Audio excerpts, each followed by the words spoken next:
salamat naman. Finally, at meron na tayong customer. Ay, hindi ko ripo. Oo mga bi. Masok bigla. Sabi niya, meron daw bang round table pang malakasan. Sabi ko, how much? Una daw bahala. Tapos diskumpiyado ako mga bi. Kasi mga bi, ipapaka-sure natin kung magkano talaga yung magiging budget niya. Nag-usap muna kami. Tanong-tanong. Ayun na nga mga bi, 600 real. Oh, wow. Unang bahala. Hello mga bi. Nga pala si Komi. Ang inyong masayang florista dito sa Saudi Arabia. And for today's Bulaklak serie, gawa nga tayo ng isang pangmalakasang design ay lalagay ni customer sa kanyang table. Pero feeling ko mga bi, lalagay ito sa pinakagitna isang table na may okasyon.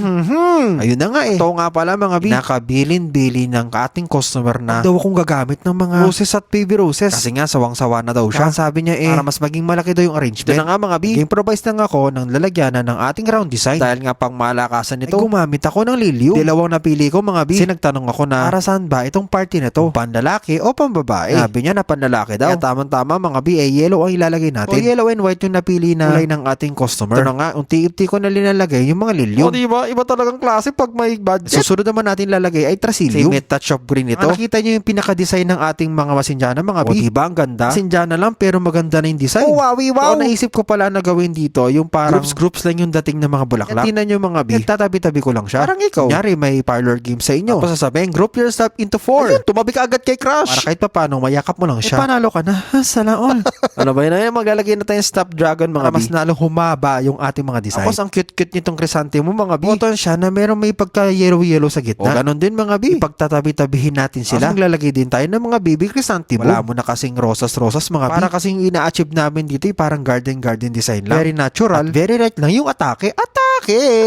Ano ba yun? Mga bi, ginogroups lang natin yung mga chrysanthemum. At kitang-kita nyo naman dahil kasi nga murayta nga lang itong bulaklak na ito. Talagang marami tayong may lalagay na bulaklak. Maglalagay pa tayo ng mga chrysanthemum na ganyan. O diba? Ibinungkus ko lang din mga bi. Kasi nga mga bi, yellow and white yung napili na kulay ni customer. At ito na nga mga bi, unti-unti nang natatapos ang ating design. Kung saan na naman nakapunta itong video na ito. Paki-comment down below kung taga saan po kayo. Para malaman ko kung saan na nakarating itong video na ito. At oo nga pala mga bi, pa dyan natatapos yung ating design. Dadagdag pa tayo ng mga statis. Siyempre, na kulay puti lang din. At siyempre, para mas lalo maging malaki, magkaroon ng mga design, maglalagay tayo ng mga eucalyptus. O diba, pag linagay mo na ganyan, nakakataas talaga. Siyempre, mga bi, pang 600 real to. Kaya dapat mga bi, pakaganda natin. Para sa susunod, babalik ulit yung customer na ito. At siyempre, wag din natin kakalimutang isprayan ito. Para mas maging fresh at mas maging maganda ang ating arrangement. Ito na nga mga bi. Tapos na ang ating yellow and white, walang kaarte-arte, oval design. Walang kaarte-arte. Kasi nga may budget mga bi. Nagandahan ang ating customer. Po ba mga bi, nagandaan po ba kayo? Abay, comment down below. Siyempre mga bi, mag-follow na rin. Kasi yung iba nanonood lang, hindi nagpa-follow. Para maging kapamilya na po kayo ng mga bubuyog. Siyempre, wag din kakalimutan mag-share ang ating video. Tapos mag-follow, like, mag-share at mag-subscribe para sa mas marami pang mga bulaklak serye na hatid sa inyo ng one and only masayang florista dito sa Saudi Arabia. Siyempre, ang walang iba kundi si Omi. So, paano ba yan mga bi? Susunod ulit Kita kits! Thank you so much! See you soon! Mama, I love you!